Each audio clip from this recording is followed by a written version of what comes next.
Hi, my name is Jamie. I went to Brazil for 2 months with my partner on a holiday, and it ended up being quite an experience for me, specifically considering that I'm a gay trans man and I am in a very kind of visible gay relationship.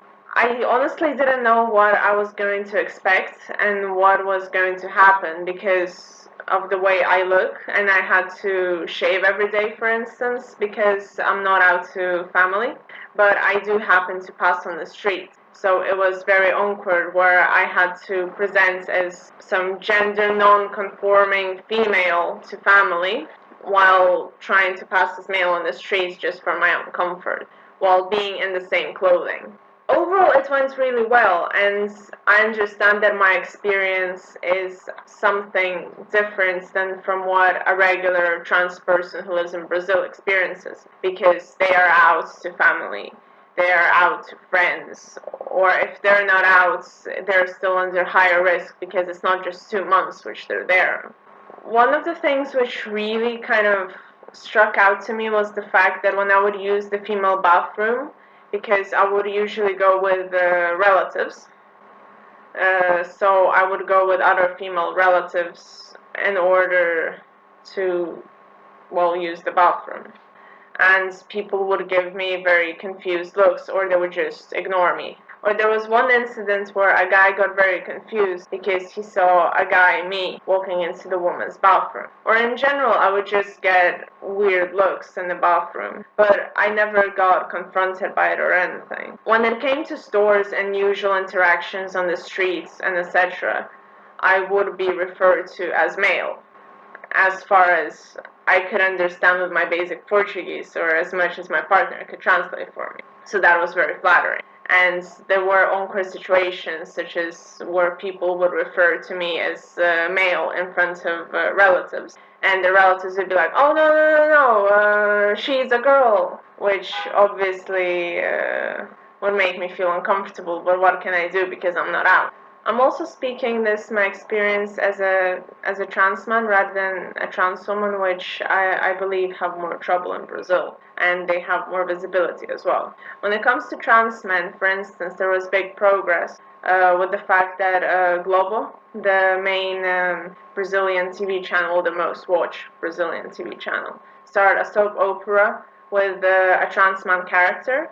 Right now, there's a debate whether they're going to put him back into the closet or they're going to follow with his storyline, and no one really knows what's going to happen there. Well, it is a soap opera. You can't really predict all the love lines, can you? So it was very difficult to see it because obviously I didn't want the relatives to see the patterns between him and me. And in general, kind of, I saw some exhibitions which were dedicated to trans people, like posters, and of course there's pride and everything. And I saw openly gay couples on the streets or in the malls holding hands in parks, which is something which I hadn't seen before, and this is my third trip to Brazil. So that was very nice to see. The couples were not bothered at all or approached by anyone, so they just went on with their lives just like any other couple would, which was really nice to see and really refreshing.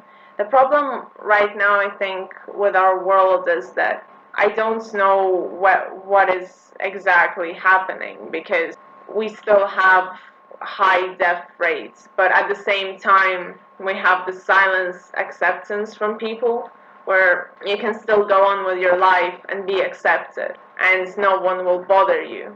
So it's a very bizarre place to be in, because we're not getting any visible support, but silently people are understanding that family is changing, that people are changing, people are accepting themselves, people are accepting others. But when I was walking around with my partner, sometimes I would get some looks, or me and my partner would get some looks, but it was never anything beyond that. While I was with family, I would try to wear a bit more makeup, sort of to present more female, rather than just take a photo of myself in drag and just post it on Instagram.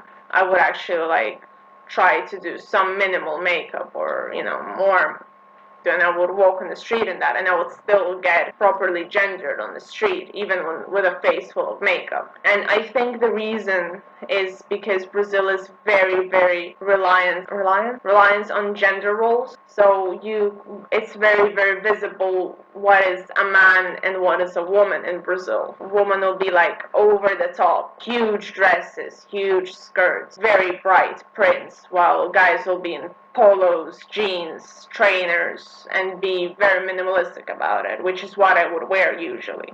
I do believe that we're in a very, very dark place right now. I don't even have to emphasize on how bad politics are right now and how, in general, the situation is for LGBT people. Despite all of this, there is hope. There is this silent acceptance which is slowly growing, which is slowly seeping in. It's really nice to see that. It gives hope to us, thankfully. Overall, my trip was a good experience because I saw that I can pass in a country which is very, very strict and very transphobic, and no one like bats an eyelash. But again, this is my experience, and it was because I was in a rather safe city. I don't know how it is to be a Brazilian in the daily life and to be out, but this is my experience as a tourist, and I can tell you that the cities I visited were safe enough for me to exist, to be with my partner, and that really gives me hope. And I hope that this is an indicator that things will get better for us. Because if you think about it, like I've been in the LGBT community for many years now, and I have seen that people are slowly growing to accept us. And yes, it's silence. Yes, there are setbacks. But it's getting better, and we need to remember to look back when we think that things are bad and see that things are actually getting better.